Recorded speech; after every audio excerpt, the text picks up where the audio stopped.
Ele era odiado por todos por ser diferente, mas acaba se tornando o herói da cidade. Iniciamos o episódio observando alguém literalmente em uma corda bamba. Os alunos comentam como ele acabou de se envolver em outra briga e como ele só traz problemas. Vemos também que seus pais discutem ali sobre o quão perigoso ele é. Todos pensam que ele é muito perigoso, até mesmo para se olhar, e isso é esperado, pois todos sabem que ele não é bom em interagir com as pessoas. Vemos alguém ali falando mal de sua aparência, mencionando o fato dele não pintar seu cabelo de preto. Até a cor de um dos seus olhos é diferente do outro, e a galera leva a maldade a tal ponto que chama essa heterocromia de maldição. A cena corta e vemos o nosso prota ali genuinamente coringando. Seu nome é Sakura. Ele explica que gosta de ser forte e não se importa nem um pouco com os fracos. Próximo dali, alguns caras assediam uma garota e perguntam se ela quer fazer algo com eles, e ela diz que ela realmente gostaria era de macetar aqueles ovos que ela tá segurando na cabeça deles, mas isso seria desperdício, pois eles não valem a comida desperdiçada. O cara diz pra ela não ser tão snob e a impede de sair. Sakura então diz que o que ele mais odeia são pessoas fracas que pensam que são fortes.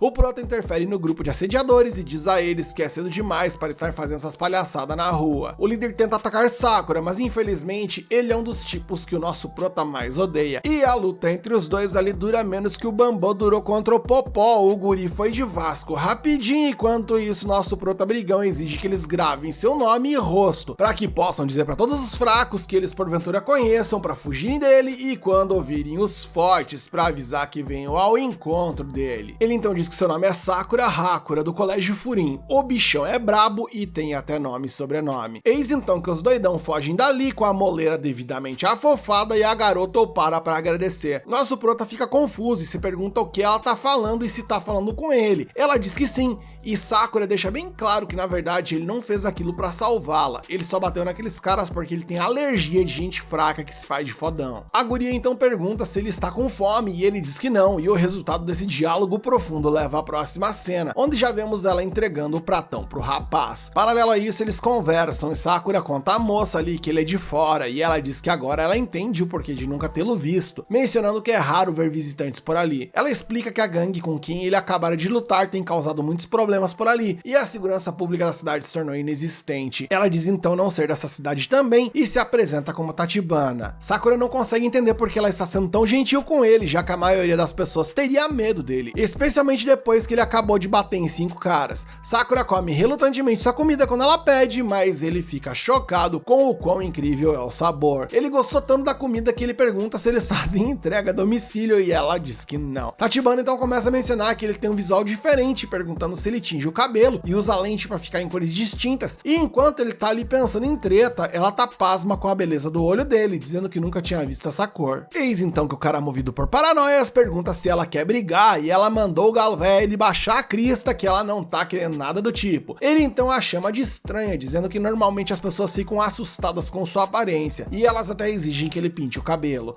Sakura então explica que a aparência não importa em uma luta, e é por isso que ele veio para Furin. Essa escola é conhecida por ter os estudantes com as piores notas, mas também são os melhores lutadores. Eles são pessoas que saíram de outras escolas e que acabaram por ali. Aqui, as facções brigam todos os dias para decidir quem está no topo. Sua dedicação à luta é tão forte que eles até lutam nos seriados, e Sakura está determinado a se tornar o melhor. Tachibana aponta que isso é mirar muito alto, mas Sakura revela que na realidade ele é tão burro que só falta relinchar, então lutar é tudo que ele sabe e que o sonho dele é se formar nisso. Para ele, nada só é melhor do que lutar para ser o número 1, então este é o lugar perfeito para ele. Com tanto papo gratuito, acaba ficando claro para Tachibana o porquê dele já estar uniformizado, levando em conta que só tem aula amanhã. É porque ele tá animado pra caramba. Sakura, envergonhado, explica que acabou de se mudar, então não tinha mais nada para vestir, e essa desculpa convenceu um total de 0 pessoas. Nosso prota recorre ao fight como sempre, como um complexo de mecanismos de defesa. Nesse momento, um dos clientes idosos de Tachibana esqueceu um pacote para viagem e Sakura entrega a ele. Enquanto Sakura volta para casa, ele pensa sobre como toda aquela interação ali foi estranha. O velho homem lhe deu até uns doces e disse a Tachibana para agradecê-lo. Sakura não está acostumado com tantos elogios, então ele chama a cidade inteira de estranha, incluindo a própria Tachibana. Ele aponta que está vestindo um uniforme de uma escola de delinquentes e sua aparência é realmente estranha também. Não faz sentido as pessoas estarem agradecendo a ele. Pessoas normais estariam alerta ao redor dele e não confiariam nele. Sakura uma vez pegou a carteira de alguém que ele tinha achado e eles o acusaram de tê-la roubado. Tachibana então explica explica que ele fez a escolha certa ao vir para Furim, mas que infelizmente ele não conseguirá subir até o topo. Ela continua e diz que ele pode nem ser mesmo alguém por lá, então ser líder tá totalmente fora de cogitação. Sakura aponta que ela não tem ideia do quão forte ele é. Ela reconhece que ele pode ser bom de briga, mas ela lança a braba dizendo que ele não tem a menor possibilidade de chegar onde ele quer porque ele está sozinho. O Prota fica pistola e diz que não é tão fraco a ponto de precisar depender de qualquer pessoa para vencer, e enquanto ele sai, a guria tenta explicar que ela não tá falando sobre força física. Ela recomenda que ele vá conhecer alguns dos garotos de Furim e com isso ele vai entender o que ela está querendo dizer. A cena corta e vemos que próximo dali um grupo de baderneiros causa estragos e uma pobre senhora pede ajuda. Sakura encontra os caras de antes e o líder fica surpreso que ele tenha aparecido. Ele chama o garoto de lixo de Furim, mas o Prota apenas o ignora. O líder aponta que ele não esqueceu o rosto dele, por estar em maior número agora, começa a tirar onda do visual do Prota. E ao perceber que ele tem o cabelo e os cores daquela cor, naturalmente ele começa a debochar, dizendo que saber que ele é assim de verdade é abominável. O Prota então sorri, pois essa é a reação normal que ele espera das pessoas. Essa é a repulsa com a qual ele se acostumou. Mas está tudo bem quanto a isso, pois ele já desistiu de esperar a boa vontade dos outros. Para o nosso Prota, já que ele não pode ser reconhecido, que ao menos ele consiga ser respeitado se impondo diante dos outros. Porém, ele não consegue parar de pensar em como Tachibana disse que ele não será o líder porque ele está sozinho. Ele não consegue ver sentido nisso. O líder declara então que sua gangue começará uma guerra contra Furim por Sakura ter socado ele, e enquanto ele continua falando, a única expressão que me vem em mente é: ele estava procurando contato e o contato veio, e veio de maneira muito satisfatória. Que rica cacetada! Porém, ainda que externamente ele tenha distribuído um soco no adversário, por dentro ele ainda está imerso em suas questões existenciais. Ele sabe que ele é estranho, mas não entende o porquê de as pessoas agirem com ele como agem. Ser estranho não dá direito de ficarem tirando com a cara dele. E o que vem na sequência é um show de pancadaria. A trocação era franca, onde em alguns momentos o Prota batia e em outros momentos a galera apanhava. A gangue tenta atacá-lo todos de uma vez, mas é inútil, já que o Prota é muito mais habilidoso que eles. O maluco poderia ser chamado de Leônidas dos 300 de Esparta, pois é um verdadeiro exército de um homem só. Eis então que um dos bandidos fez Tachibana de refém, pensando que o espartano ali titubearia, e que nada, nosso Prota desenha a sola de seu tênis na cara do marginal. Tachibana agradece a ele, mas Sakura mais uma vez explica que os bandidos apenas o irritaram. Ele explica que o fato do cidadão portar uma faca é sinônimo de baixaria. Nosso Prota é adepto da trocação franca e pura, de mãos limpas. E na sequência vemos um cara tentando se aproximar sorrateiramente dele. Na sequência, o sensor aranha do nosso Prota apitou e ele agiu mandando uma bicuda nele no mais puro reflexo. Ele se pergunta por que está defendendo ela em primeiro lugar e lembra a si mesmo que ajudar os outros nunca é bom negócio. Ainda assim, Sakura continua a defendê-la, mas eventualmente um dos bandidos usa uma faca para cortar sua perna na maior crocodilagem. Sakura está em uma situação muito ruim agora e entende que ele só está enfiado até a tampa nesse problema